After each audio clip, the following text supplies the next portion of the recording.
कौन सा नेता है जो समाज का नेतृत्व करना चाहता है? इस प्रश्न का उत्तर दे दे कि समाज जिंदा कैसे रहेगा। साथियों, मैं एक बात बताना चाहता हूं, विश्व का सबसे गरीब आदमी भारत में मिला और वो आदिवासी आदमी था, कालाहांडी में मिला, जिसको रोज बेचारे 1 रुपए 25 पैसे कमाता है।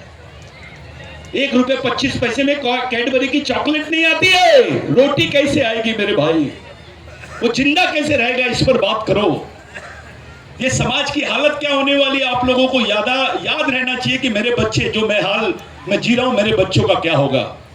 तुम्हारे क्षेत्र में, तुम्हारे ही एरिया में तुम्हारा खुद का कब्रिस्तान नहीं है यार। हमारे लोगों को जीने की जगह तो छोड़ो, मरने की भी जगह नहीं है। मैं दावे के साथ बोलता हूं, ये आदिवासियों की जमीन नहीं होंगी। नहीं तो दामजीपुरा में आदिवासियों के पास कम से कम 20 एकड़ जमीन रहना चाहिए, उनकी सामाजिक भूमि रहनी चाहिए। दिए क्या?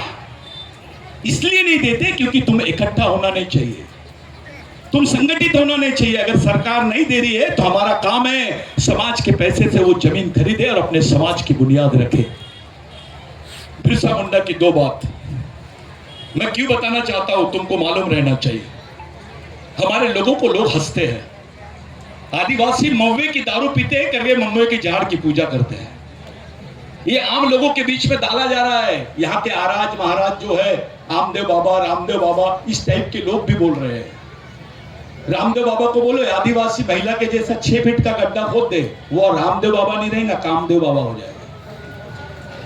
इतनी मेहनत धूप में अपने बच्चों को बैठकर पीछे बांधकर जो मेहनत करते हैं, उन लोगों की बात कर रहा हूं मैं। साथियों, महुए का झाड़ की पूजा आदिवासी इसलिए करता है। बिरसा मुंडा ने बोला कि जब गेहूं पैदा नहीं हुआ था, जवार पैदा नहीं हुई थी, तुम्हारा मक्का पैदा नहीं हुआ था, तो हम लोग जिंदा रहते था आदमी, तो महुए का इरुक के साथ में उसकी रोटी बना देते, उसको इरुक भी बोलते हैं। उसी की रोटी से हम लोग जिंदा रहते थे। इसलिए महुए के झाड़ को अपना पालक और पोषक मानते हैं, इसलिए उसकी पूजा करते हैं, उसको पेन बोलते हैं। आदिवासियों के पेन का मतलब भगवान नहीं होता, भगवान से बड़ा।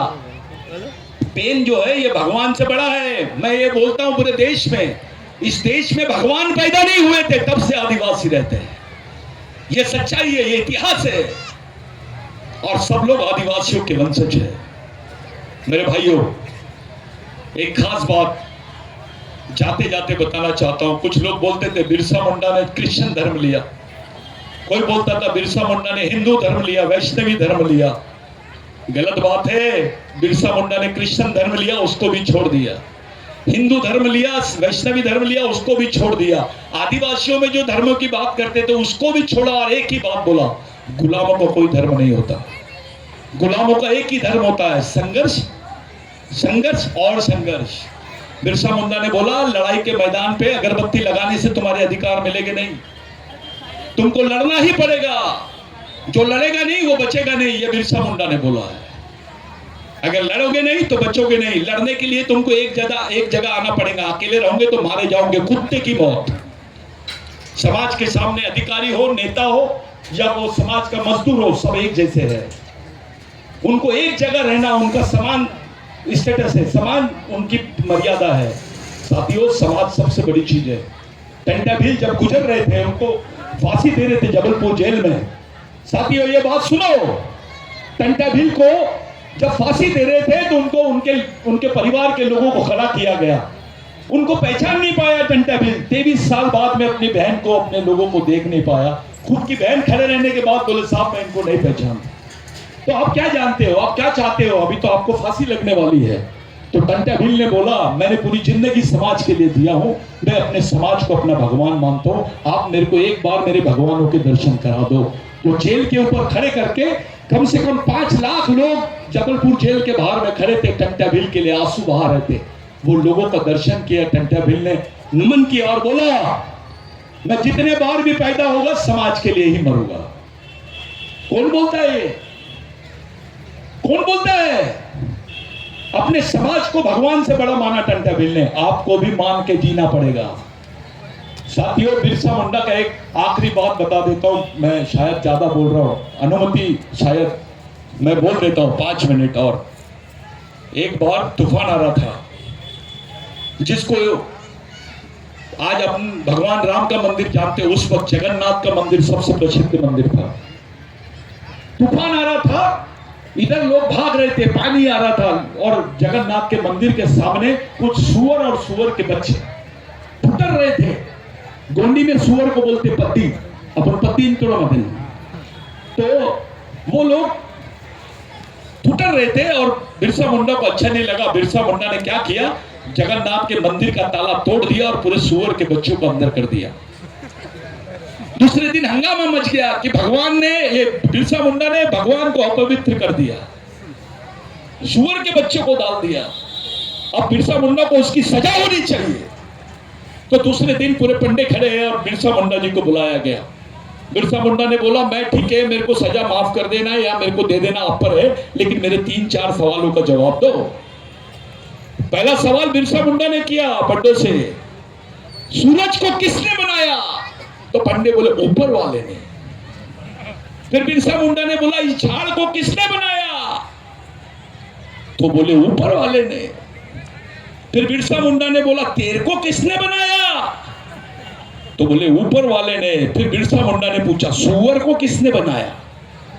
तो बोले ऊपर वाले ने। तो बिरसा मुंडा ने जवाब दिया, भाई एक ही कारखाने का माल है, गोडाउन अलग कैसे रहेगा? ये सोच थी। और बाद में बोला बिरसा मुंडा ने, देश के सभी धर्मों के लोग जिस जानवर को तुच्छ जानवर मानते, आदिवासी संस्कृति में उसको नारायण पेन बोलते हैं। चाहे वो कुरकू हो, चाहे भील हो, वो सुअर की भी पूजा करता है, शेर की भी पूजा करता है, बकरी की भी पूजा करता है, बैल की भी पूजा करता है।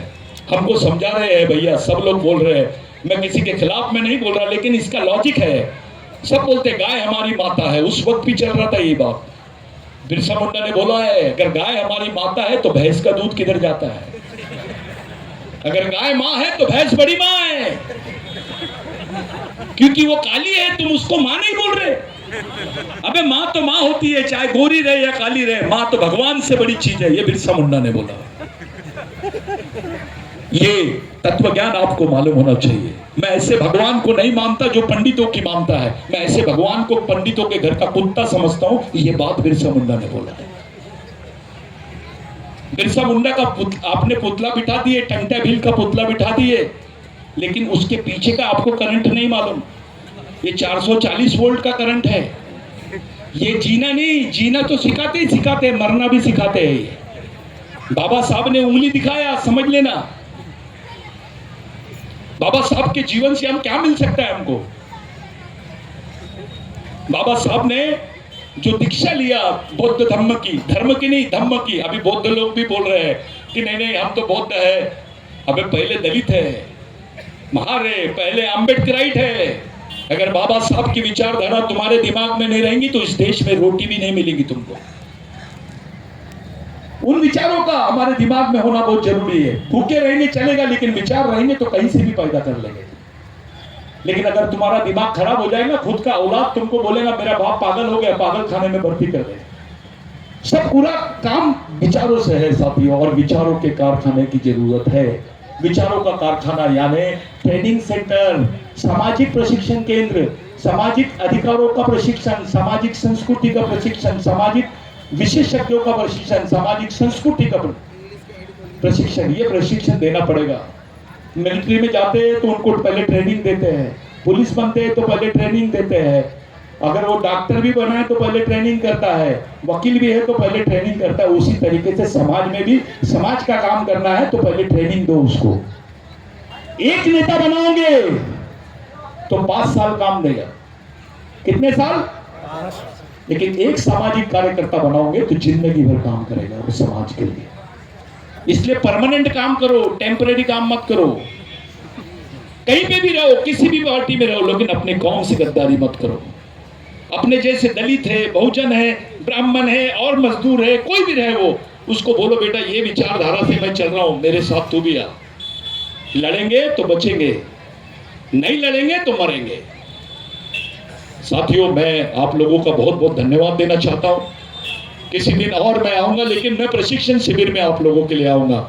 मैं आपकी विचारधारा को सैल्यूट करता हूं भैया, इतने प्यारा आप लोगों ने कल्पना किए और ये महान लोगों का आप लोगों ने पुतला बिठाए। नेता भी तुम्हारे सामने चिल्लर है।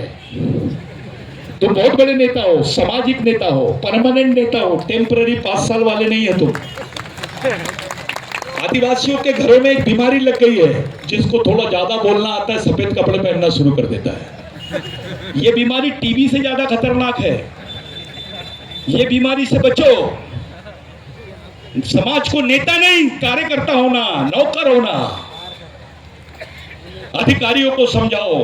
बिरसा मुंडा ने बोला था GOD God, G for guardian, guardian यानी पालक, O फॉर ओनर, ओनर यानी मालक, D यानी ड्राइवर, ड्राइवर यानी चालक। समाज के मालक, पालक, मालक और चालक कौन है? तुमसे किसी ने पूछा कि आदिवासियों का चालक, पालक और मालक कौन है? किसकी सुनते हैं आदिवासी? तुम्हारा कौन है? कौन किसके विचारों पे तुम लोग जी रहे हैं? क्या बताओगे तुम? मुस्लिम भाई अपने बच्चे के हाथ में कुरान शरीफ देता है, अपने बच्चे को बताता है कि बेटा ये तेरे जीने बनने का रास्ता है। उनके पूरे मिशन चलते हैं, उनके वो चलते हैं, मदरसे चलते हैं, मस्जिदें चलती है। बौद्ध भाई अपने बच्चे के हाथ में बाबा साहब का धम्म और उस बाबा साहब और उसका धम्म की किताब देता है, उसको समझाता है ये बेटा तेरा रास्ता है, इसको लेके चल। क्रिश्चियन भाई अपने बच्चों को बाइबल देता है, वो समझाता है। एक ब्राह्मण भाई अपने बच्चों के हाथ में वेद देता है, उसको बताता है ये तेरा रास्ता है, चल। तुम अपने बच्चे को कौन सी किताब दोगे? अगर तुम्हारे बच्चे ने पूछा कि बाबा मेरा इतिहास क्या था, मैं कौन हूं, मेरा दोस्त कौन है, मेरा दुश्मन कौन है, मेरा इतिहास क्या है, मेरी संस्कृति क्या है, मेरी पहचान क्या है, क्या बताओगे तुम? अपने बच्चों के हाथ में क्या किताब दोगे? ये समाज लावारिस हो गया है, विचारों से अपंग हो गया है। इसको जिंदा करने की जरूरत है। इसलिए जातिवाद, व्यक्तिवाद, पार्टीवाद, क्षेत्रवाद छोड़ के समाज और समाजवाद के बारे में सोचो, तभी इन लोगों को सच्ची आदरांजलि होगी। इनको श्रद्धांजलि मत दो, ये जिंदा लोग हैं, मरे नहीं है। इन पांचों की विचारधारा जिंदा है, आज भी जिंदा है। बिरसा मुंडा आज भी, बाबा साहब जिंदा है, आज भी टंटा भील जिंदा है, रेंगा गोरकू जिंदा है। इन जिंदा लोगों को आपने बिठाया है, आपने विचारों की स्थापना की है, पुतले की स्थापना नहीं की है, काय की स्थापना की है। और इन विचारों को आपकी आने वाली पीढ़ी हजारों साल तक लेके चलेंगे तो बचोगे। ये समाज को बचा सकते हैं। नेता की विचारधारा नहीं बचाएगी समाज को, शहीदों की विचारधारा बचाएगी। ये जितने नए पीढ़ी के लड़के हैं, जिन लोगों ने ये कार्यक्रम किया है, मैं ऐसा मानता हूं बहुत खतरनाक जगह हाथ डाले इन्होंने। बिल्कुल पीक पॉइंट पे एक चिंगारी पूरे जंगल में आग लगा सकती है, ख्याल में रखना। और बिरसा मुंडा ने बोला शेर मारो और जंगल पे राज करो। तो ये लड़ाई का नियम समझ लेना कि हमको लड़ना किससे है, हमको चाहिए क्या। जल जमीन जंगल की बातें बहुत सारे लोग बताते हैं, ये तत्व ज्ञान है हमारे पूर्वजों का। जल के बगैर इंसान जिंदा रह सकता है क्या? जंगल के बगैर ऑक्सीजन मिल सकता है? पानी के बगैर जिंदा रह सकते हो? अगर ये तीन चीज नहीं रहेंगी तो पूरी दुनिया नहीं रहेगी।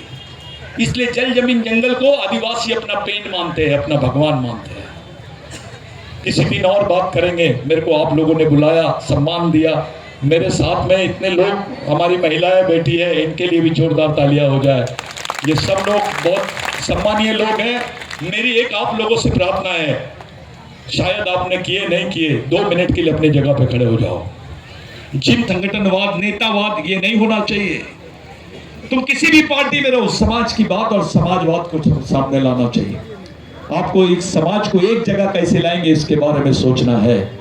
पूरे देश के आदिवासियों को कैसे एक करोगे इसके बारे में सोचना है। हमारे बीच में कुछ, कल मेरे सामने एक बहुत बड़ा नेता आदिवासी का मंत्री था, उसने बोल दिया हमने तो आदिवासी को राष्ट्रपति बना दिए। क्या बोला? हमने तो आदिवासी राष्ट्रपति बना दिए। अबे जिस वक्त मणिपुर की लड़कियों को नंगा घुमाया जा रहा था और सड़क पर उनको शूट कर दिए, तो वहां की राज्यपाल भी आदिवासी थी और राष्ट्रपति भी आदिवासी थी, लेकिन एक शब्द नहीं बोली। राष्ट्रपति से बड़ा कोई पद होता है क्या? बावजूद उसके वो तुम्हारे बारे में नहीं बोल रहे। इसका मतलब कितना दबाव होगा, ये सोचो। अभी तक प्रधानमंत्री जी ने पार्लियामेंट में बात नहीं करी मणिपुर पर। अरे किसी की माँ बहनों को खड़ा नंगा घुमा रहे, वीडियो देख रहे हैं। इनको 5 दिन बाद पता चलता है पूरे देश में। इस्लामाबाद में या लाहौर में कुछ होता है तो 5 मिनट में दिल्ली में पता चलता है। लेकिन मणिपुर में हुआ तो 5 दिन लग गए, कई लोग मारे गए, हमारी मां बहनों को नंगा घुमाया गया, पूरा वीडियो देश ने देखा, विश्व ने देखा उसको, और सड़क पर उनको बंदूकें मार दी, गोली मार दी, वो भी वीडियो में दिखा। क्या हुआ? अबे राष्ट्रपति तुम्हारा है, तुमको न्याय नहीं मिलता है, क्या बनोगे आप? इससे बड़ा कोई पद मिलेगा क्या? क्या बनना चाहते हो तुम? मंत्री, संतरी? ये सोच नहीं है साथियों, बेसिक सोच है सामाजिक, तुम्हारे में आत्मीयता होनी चाहिए। इन शहीदों को याद करने के लिए जो कार्यक्रम आप लोगों ने किया, आज का अंतिम दिन है, मैं आप लोगों से विनती करता हूं, आंख बंद करके ईमानदारी से अपने पूर्वजों को याद करके, पड़ा पेन, पेरसाल पेन, जो हमारा जितने भी हमारे देव है, पुराने बुजुर्ग है, और साथों साथ हमारे शहीद, यही हमारे भगवान है। ये रियल भगवान है, जिनकी वजह से जमीन मिली, जिनकी वजह से नौकरी मिली, जिनकी वजह से तुम्हारा बच्चा पढ़ रहा है, जिसकी वजह से तुम्हारा घर है, बदन पे कपड़े हैं, आज हमारी बहनें ब्लाउज पहन सकती है। नहीं तो इंडिया में ऐसे कई क्षेत्र है जहां आदिवासी लड़कियां नंगी रहती है, और ये साले उसकी फोटो लगाते हैं, अपने नेता वो फोटो को बेचते हैं, अपने इसमें चिपकाते हैं कि देखो आदिवासी लड़की नंगी दिख रही है। वह माधुरी दीक्षित का बदन दिखता है तो वो सभ्यता बोलते हैं, और आदिवासी लड़की के पास में कपड़े नहीं है और वो बेचारी का बदन दिख रहा है तो उसको संस्कृति बोलते हैं, और ये बोल के धंधा करते हैं। ऐसे लोग तुम्हारा नेतृत्व नहीं कर सकते। ऐसे लोगों से सावधान रहो जो समाज को बांटते हैं। ऐसे लोगों से सावधान रहो जो समाज में केवल पॉलिटिक्स की बात करते हैं। पॉलिटिक्स उसी राजकारण उसी समाज का होता है जिस समाज का समाजकारण होता है। अबे चौथी पास नहीं है, मैट्रिक कैसे पास होगा? सगाई नहीं किया, शादी करने की बात करता है, डायरेक्ट आई लव यू, कुछ भी नहीं, सीधा सीधा आई लव यू, मैं ये पार्टी से बनूंगा। कब बे? तेरा समाज में क्या है, तेरे समाज के पास क्या है? उसको तो खाने को नहीं है। वो चंदा मंदिरों में ज्यादा देता है, समाज के लिए नहीं देता। अधिकारी भी रहेगा तो पंडित जी के पैर पड़ता है, उसको वो वहां पर 500 डालता है, पंडित जी को चुपचाप देता है 200। वो पंडित जी को जो एक ही मंत्र बोल के उसका शोषण करता है, और जो बेचारा दिन रात मेहनत करता है, वो जब बोलता है साहब जोहार, दारू पी के नहीं आना। लेकिन एक बात ध्यान में रखो, बिरसा मुंडा ने बोला है, मरे हुए आदमी में और दारू पिए हुए आदमी में कोई फर्क नहीं है, दोनों कुछ नहीं कर सकते। ये बिरसा मुंडा ने बोला है। उन पूरे महापुरुषों को हम लोग याद कर रहे हैं। आप लोग बहुत बड़े लोग हैं। दामजीपुरा के जो बच्चे यहाँ हैं, ये नई पीढ़ी के बच्चे किसके पास जाएंगे, किसके दरवाजे पे जाएंगे? इनका माई बाप कौन है? कौन समझाएगा इसको? ये भगवानों की कथा से नहीं बचेंगे, अधिकारों की कथा से बचेंगे। इनको समझाओ, अपनी लड़ाई को समझाओ, अपने बाल बच्चों को समझाओ, बेटा एक किताब कम हो गई, एक कपड़ा कम हो गया चलेगा, एक रोटी कम हो गई चलेगा, लेकिन एक किताब कम नहीं होनी चाहिए। अपने बच्चों को ईमानदारी से पढ़ाओ, अपने बच्चों को समझाओ कि तेरा जीवन क्या है बेटा, तेरा रास्ता क्या है। ये सब करने का समय आ गया है। नहीं तो सुबह उठे, शाम को दारू पिए, फिर सो गए, और दूसरे दिन बोले नहीं नहीं बहुत अच्छा भाषण दिया था, मैं कोई कव्वाली करने नहीं आया था यहाँ, मैं सिर्फ समाज से बात करने के लिए आया था। यहाँ पे बहुत सारे लेडीज है जो अच्छे अच्छे ओहदे पर है, ये हमारी माँ बहनें खड़ी है। साथियों बुरा नहीं मानना, जब सड़क से हमारी माँ बहनें जाती है तो लोग क्या बोलते हैं, बे आदिवासी लड़की जा रही है, ये समाज गांडू है, कुछ नहीं कर सकते इसके लोग, इसके साथ कुछ भी कर ले। नागपुर में जब मजदूरी करने हमारे लोग आते हैं ना, तो उनको मजदूरी नहीं देते, उसके साथ साथ उनका शारीरिक शोषण करते हैं। ये सच्चाई है, कोई नेता बात नहीं करता है। मध्य प्रदेश से अभी तक के 50,000 के ऊपर आदिवासी लड़कियां गायब है, कोई बात नहीं कर रहा है। इतनी गांडूगिरी, इतना डर, किससे डर रहे हो बे? और अभी भी डरते रहोगे तो आगे तुम्हारी बेटी के भी साथ हो सकता है, तुम्हारी महिलाओं के साथ भी हो सकता है। ऐसे कई इंसिडेंट है, पेशाब कर देते हैं आदिवासियों के ऊपर, गाड़ी में बांध के उसको खचीटते हुए लेके जाते हैं। क्या दिखाना चाहते हैं? एक डर निर्माण करना चाहते हैं हमारे समाज में, ताकि ये समाज की ताकत खड़ी ना हो, ये बोल ना सके। अब ऐसा नहीं होगा। अब इस समाज के लिए जीने वाले भी लड़के तैयार हो गए, मरने वाले भी हो गए। ये जो बिरसा ब्रिगेड का आंदोलन है पूरे देश के 21 राज्यों में चल रहा है साथियों। इसमें इंजीनियर, डॉक्टर सब है, सब लोग अपना घर बार सब संभालते हुए इसमें काम करते हैं, ईमानदारी से काम कर रहे हैं। ये समाज को बचाने का मिशन है। मैं ये संगठन का हूं, मैं बोलूंगा मैं बिरसा ब्रिगेड का हूं। क्या करेंगे बिरसा ब्रिगेड का? अपन लोग अचार डालेंगे? मैं बोल दिया मैं तो राष्ट्रीय अध्यक्ष हूं। अबे अंतरराष्ट्रीय अध्यक्ष बनने से भी कुछ नहीं होगा। मेरे पास आओ, मैं बनाता हूं अंतरराष्ट्रीय अध्यक्ष। किसको अध्यक्ष बन के क्या करेगा भाई? यहां कुछ नहीं रहेगा तो कैसे चलेगा काम? लड़ाई तो यहां से करनी है तुमको। ये तुम्हारी आखिरी लड़ाई है। आखिरी पीढ़ी द्वारा आखिरी पीढ़ी को बचाने के लिए लड़ी जाने वाली आखिरी लड़ाई है, जिसकी शुरुआत इन लोगों ने की है। इसका बुनियाद यहां पर दामजीपुरा में इन्होंने इन महापुरुषों को, विचारधारा को स्थापित करके किया है।